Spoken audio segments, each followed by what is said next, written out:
Hello दोस्तों, कैसे हैं आप सब लोग। उम्मीद करता हूं काफ़ी अच्छे होंगे। तो दोस्तों, आदित्य इन्फोटेक का आईपीओ कहें या यूं कहें सीपी प्लस का आईपीओ, तो इसका जो अलॉटमेंट स्टेटस है वो आ चुका है। अब बारी है इसकी लिस्टिंग की। तो लिस्टिंग डे पर स्ट्रैटेजी क्या होनी चाहिए वो हम जानेंगे इस वीडियो के अंदर। इसको होल्ड करें या सेल करके एग्जिट हो जाएं। और लक्ष्मी इंडिया फाइनेंस के आईपीओ का भी अलॉटमेंट स्टेटस आ चुका है, उसकी भी लिस्टिंग डे स्ट्रैटेजी जानेंगे। उसके अलावा 7 अगस्त को जेएसडब्ल्यू सीमेंट का जो आईपीओ है उसकी डेट्स वगैरह आ चुकी है, उसके बारे में भी डिस्कशन करेंगे। और एक और नया अपकमिंग आईपीओ 7 अगस्त को ओपन होने वाला है, उसके बारे में भी जानकारी लेंगे। और बाकी सारे आईपीओ का अपडेट लेंगे इस वीडियो के अंदर। वीडियो शुरू करने से पहले दोस्तों, Telegram, Instagram, WhatsApp channel, free में डीमेट अकाउंट, सबकी लिंक डिस्क्रिप्शन के अंदर मिल जाएगी, ज्वाइन करके रख लीजिए। तो सबसे पहले आदित्य इन्फोटेक का जो आईपीओ है उसकी जो लिस्टिंग डे पर स्ट्रैटेजी क्या होनी चाहिए। तो देखिए, सबसे पहले लिस्टिंग डेट है 5 अगस्त को। 5 अगस्त को मंगलवार, ट्यूसडे को ये शेयर मार्केट के अंदर लिस्ट हो जाएगा। 9 बजे मार्केट खुलता है, 10 बजे कोई भी आईपीओ की लिस्टिंग होती है। उससे पहले प्री मार्केट के अंदर आप ऑर्डर लगा सकते हैं। पहले सेल करना हो, बाय करना हो, वो कर सकते हैं, ठीक है। और दूसरी चीज़, अब एक अंदाजन लिस्टिंग प्राइस क्या हो सकती है, अंदाजा ही बता रहा हूँ, फिक्स चीज़ नहीं है। जो ग्रे मार्केट के अंदर डिमांड चल रही है लगभग 300 रुपये के आसपास। मतलब यूँ मान के चलिए कि भाई 300 से लेकर 350 के बीच में लगातार इसकी डिमांड जो है चल रही है। 300 से अभी तक नीचे नहीं गई है, मतलब डिमांड अच्छी बता तो रही है। और ये आईपीओ जो हमें अलॉट हुआ है 675 रुपये के अंदर, 675 रुपीज़ के अंदर। अभी लगभग एग्जैक्ट जीएमपी की बात करें तो 305 रुपये के आसपास चल रही है। तो मान के चल सकते हैं कि 980 रुपये के आसपास लिस्ट होने की संभावना है ग्रे मार्केट के अनुसार। मेरे अनुसार नहीं कह रहा हूँ, जो मार्केट में डिमांड है उसके अनुसार बता रहा हूँ। और मार्केट में डिमांड ऊपर नीचे रहती है, थोड़ी बहुत ऊपर नीचे इसकी मतलब डिमांड या लिस्टिंग प्राइस हो सकती है। तो अंदाजन 950 से लेकर 1000 रुपये के बीच में लिस्टिंग होने की संभावनाएं अभी नजर आ रही है, मतलब जिस हिसाब से मार्केट चल रहा है उस हिसाब से। बाकी मार्केट अभी थोड़ा डाउन भी है, मतलब डाउन ट्रेंड ज़्यादा चल रहा है मार्केट के अंदर, उस कारण थोड़ा बहुत हल्का फुल्का इफेक्ट भी देखने को मिल सकता है लिस्टिंग पर मुझे लगता है शुरुआती जो लिस्टिंग है वो अच्छी होने की संभावना है, क्योंकि इसको अच्छा सब्सक्रिप्शन वगैरह मिला है। तो ये चीज़ हो गई क्लियर। अब अंदाजन लिस्टिंग केस कितना मिल सकता है, तो लिस्टिंग केस जो मिलने की संभावनाएं नजर आ रही है 40 से 50% के बीच में, मतलब 6 से 7 हज़ार रुपये के बीच में अंदाजन लिस्टिंग केस मिलने की संभावनाएं नजर आ रही है। मतलब इतना अच्छा लिस्टिंग केस मिलना चाहिए। तो मान लो अगर इतना लिस्टिंग केस मिलता है तो अब हमारी स्ट्रैटेजी क्या होनी चाहिए, इसको होल्ड करें या सेल करके एग्जिट हो जाएं। देखिए, मैं सारी चीज़ें आपकी क्लियर करूंगा, डिसीजन आपको अपनी रिस्क, अपना एनालिसिस लगा के ही बनाना है। तो सबसे पहले जो लोग लिस्टिंग गेंस के हिसाब से जिन लोगों ने अप्लाई किया है, तो देखिए जनरली अगर आपने शॉर्ट टर्म के लिए अप्लाई किया, ज़्यादा सोचा नहीं आपने कि भाई हमारा यही टारगेट है कि भाई हमने जितना अप्लाई किया जो प्रॉफिट मिला लेकर एग्जिट हो जाएंगे, तो ये सबसे बढ़िया स्ट्रैटेजी रहती है। बाकी कंपनी के अगर पॉजिटिव्स देखें तो काफ़ी अच्छे हैं। डिमांडिंग आईपीओ नज़र आ रहा है, अपने सेक्टर में पहली कंपनी लिस्ट होने जा रही है। किसी को मन होता है कि भाई हमें थोड़े बहुत शेयर रखने हैं, हमारी इच्छा हो गई है, तो मुझे लगता है इसमें ज़्यादा दिक्कत वाली बात नज़र नहीं आ रही है, ठीक है। बाकी तो डिसीजन आपको बनाने की, आप लोग क्या करेंगे, इसको होल्ड करेंगे या सेल करेंगे, वो कमेंट करके बता दीजिएगा। और किसी को ज़्यादा कन्फ्यूजन है कि रखने भी है, थोड़ा प्रॉफिट भी लेना है, तो आधे शेयर सेल कर दीजिए, आधे रख लीजिए। इस तरह की भी स्ट्रैटेजी अपना सकते हैं। बाकी डिसीजन आपको खुद को बनाना है। फिर लॉन्ग टर्म के हिसाब से जिन लोगों ने अप्लाई किया था, तो इसके लिए पॉजिटिव्स नेगेटिव्स दोनों ही देख लेते हैं। तो पॉजिटिव में ये है कि कंपनी का इस सेक्टर में के अंदर पहली कंपनी ये लिस्ट होने जा रही है, यूनिक है, और अपने जो प्रोडक्ट है इसकी काफ़ी quality, CP plus.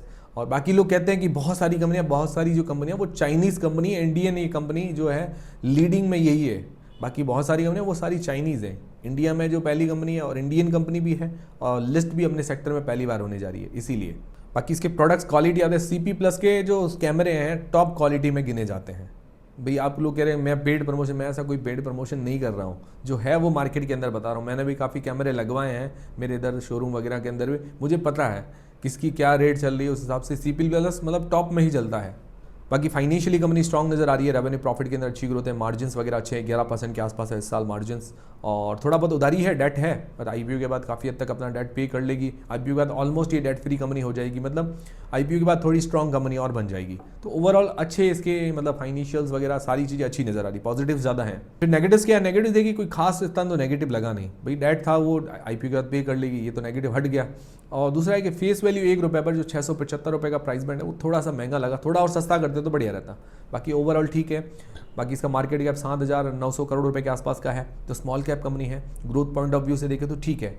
Overall long term में काफ़ी अट्रैक्टिव और अच्छी कंपनी नजर आ रही है, बैलेंस्ड कंपनी आप कह सकते हैं। बाकी मेरी तरफ से होल्ड करने सेल करने किसी का भी डिसीजन नहीं है, जो भी आप डिसीजन बनाए अपनी रिस्क, अपना एनालिसिस लगा के बनाए। मैंने पर्सनली अप्लाई किया था, मुझे अलॉट नहीं हुआ है। फिर दोस्तों लक्ष्मी इंडिया फाइनेंस का जो है उसकी लिस्टिंग डे पर स्ट्रैटेजी क्या होनी चाहिए। देखिए, इसमें हमने अप्लाई नहीं किया, मुझे पता है काफ़ी लोगों ने अप्लाई नहीं किया, बट 5 अगस्त को इसकी लिस्टिंग है। और अभी जीएमपी बता रही है उस हिसाब से 1-2% के आसपास लिस्टिंग मिलने की संभावना है, फ्लैट लिस्टिंग होने की संभावना नजर आ रही है। 158 रुपये के अंदर अलॉट हुआ है, 2 रुपये भी मान के चलो 160 रुपये के आसपास लिस्ट हो जाए तो बढ़िया है। नेगेटिव लिस्टिंग होने की संभावनाएं तो कम है, बाकी हो जाए तो कोई ऐसा कोई शॉकिंग वाली बात नहीं है। बाकी ऐसा लग रहा है कि भाई नेगेटिव लिस्टिंग नहीं होगी। तो अब लिस्टिंग डे पर स्ट्रैटेजी क्या होनी चाहिए? देखिए काफ़ी लोगों ने लिस्टिंग गेंस के हिसाब तो अप्लाई किया ही नहीं होगा, क्योंकि डिमांड इतनी कम ही थी। तो फिर भी अगर लिस्टिंग गेंस के हिसाब से अप्लाई किया है, आपने सोचा है कि भाई कुछ लिस्टिंग गेंस मिल जाए, तो मुझे लगता है मिल जाए तो काफ़ी अच्छी बात है।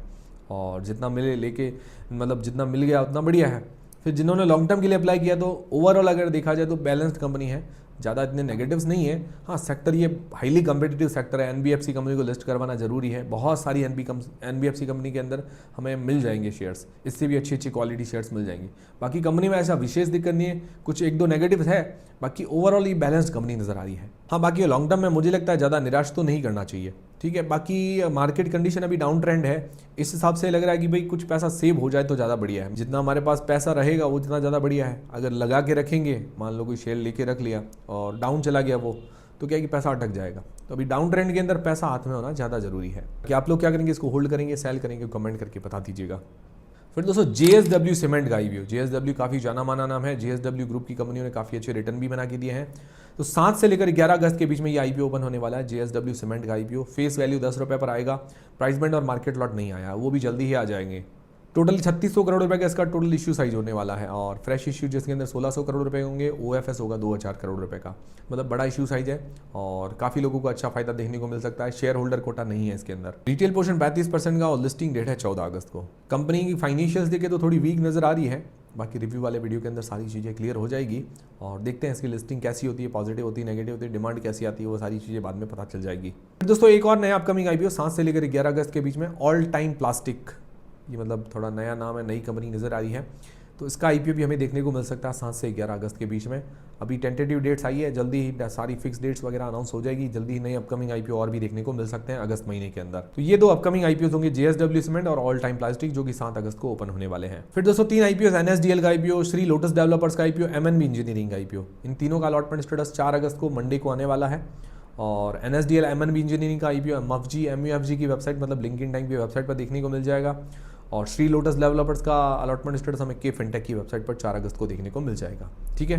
बाकी GMP तीनों की डाउन देखने को मिली है, क्योंकि मार्केट अभी डाउन चल रहा है। NSDL की जो GMP थी चल रही थी करीबन 17-18%, वो थोड़ी सी डाउन आई है, अभी लगभग 15% के आसपास चल रही है। 125 रुपये पर शेयर एक अंदाजन GMP मान के चल सकते हैं। श्री लोटस डेवलपर्स की 30% चल रही थी, अभी 24% के आसपास आ गई है। 36 रुपये पर शेयर एक अंदाजन GMP मान के चल सकते हैं। MNB इंजीनियरिंग 10% के आसपास GMP चल रही है, 39 रुपीज़ पर शेयर इसकी GMP मान के चल सकते हैं। उसकी भी GMP लगभग 15% थी MNB की, अभी 10% के आसपास आ गई है, क्योंकि अभी मार्केट थोड़ा डाउन है, इस कारण इफेक्ट देखने को मिल रहा है, थोड़ा प्रेशर है। बाकी हाईवे इंफ्रास्ट्रक्चर, इसकी GMP 50% के आसपास बता रही है, 35 रुपये पर शेयर। पर मुझे लगता है इसकी भी GMP डाउन हो सकती है, अभी तक ओपन नहीं हुआ है, बट ओपन होते ही कुछ हल्का फुल्का असर भी देखने को मिल सकता है मार्केट, क्योंकि डाउन चल रहा है। तो ये है सारे आज के अपडेट्स। उम्मीद करता हूँ हमारा वीडियो, हमारी जानकारी आपको काफी पसंद आई होगी, हेल्पफुल रही होगी। हेल्पफुल रही तो वीडियो को एक लाइक जरूर करें, चैनल को सब्सक्राइब कर लें। मिलते हैं दोस्तों अगले वीडियो के अंदर।